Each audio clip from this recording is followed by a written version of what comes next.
Hello and welcome to another episode of Unboxing with Paul. And today I'm very excited to bring you Samsung's Galaxy A03, Samsung's refresh to their budget lineup. Let's take a look at it. Released earlier this year, this device retails for $129.99. It features 32 gigabytes of storage paired to 3 gigabytes of RAM, as well as a MediaTek MT6765 Helio processor. So not even a Snapdragon. In the box, we got a quick start guide, terms and conditions, as well as a single Type-C to Type-C cable, no wall adapter, a small twisted wire SIM ejector tool, and that's it. You don't get anything else. Our Galaxy A03S in all its glory. Now we are packing a 6.5-inch 720 by 1600 IPS display with a 5 megapixel selfie camera. In the rear, we have a 13 megapixel main lens, a 2 megapixel macro, and a 2 megapixel depth lens. We still got a 3.5 millimeter headphone jack, as well as Type-C port for charging. And we also have a very small pinhole microphone down at the bottom, as well as a speaker grill.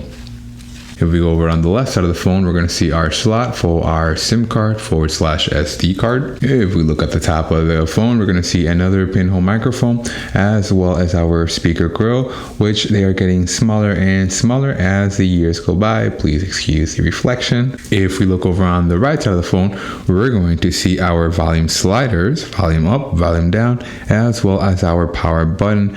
And you're also going to see me being driven up the wall, because whenever I'm just trying to turn it up or turn it down, I wind up ending my phone call, I wind up turning off the screen, and all I'm trying to do is just adjust the volume. So if manufacturers could please put the volume sliders on one side and put the power button on the other side, I'd really appreciate it. That power button is actually a fingerprint scanner as well. So a fingerprint scanner is being built in to the power button. Meanwhile, we don't have 5G on this phone. This is still a 4G device.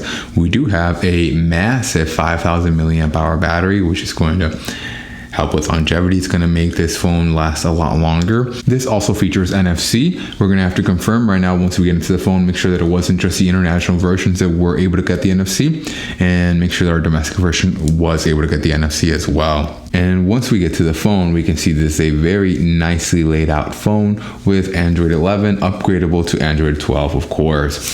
Again, typical Samsung fashion, normal icons, stuff that you're pretty familiar and pretty used to. And real quick, before we run our Geekbench test, we can just confirm that we do have the 4 cores clocked in at 1.8 gigahertz for efficiency, and then the remaining 4 power cores are clocked in at 2.3 gigahertz for those heavier, more power intensive tasks.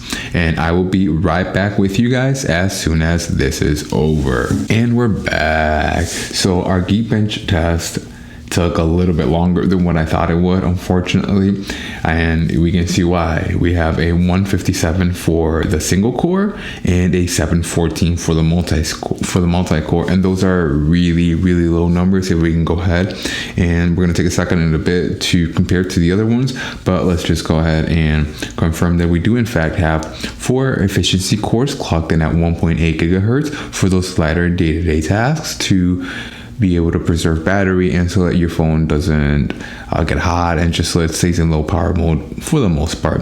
And then the remaining 8 cores that we have are those power cores for those heavier, more power intensive tasks, and those are clocked in at 2.3 gigahertz. Something like a flagship phone like a Samsung Galaxy S21 Ultra, we see that has a 924 on the single core, so we have roughly 1/6 of the performance that a flagship device would have, and that doesn't really get much better the more we go down the list, as we can see that something even like a Galaxy Note 20 still has a 776 for the single core versus our 157 score. And then for our multi-core score, we see that we had a 714 versus a 3085 on something like a Galaxy S21 Ultra. So again, roughly about a 4th or a 5th of the performance for the multi-core.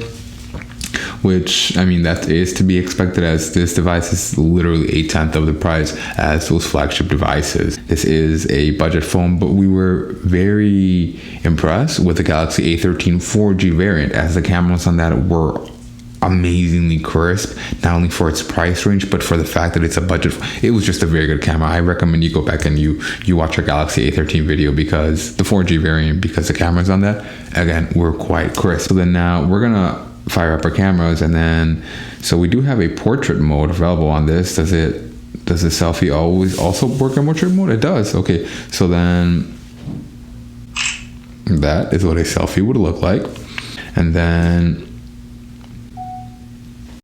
this is what video looks and sounds like on the camera of the Galaxy A03S 4G. We're going to see just how good or how bad this camera is as soon as we export the video when we're done with it. And then this is what the main camera looks and sounds like on the Galaxy A03S.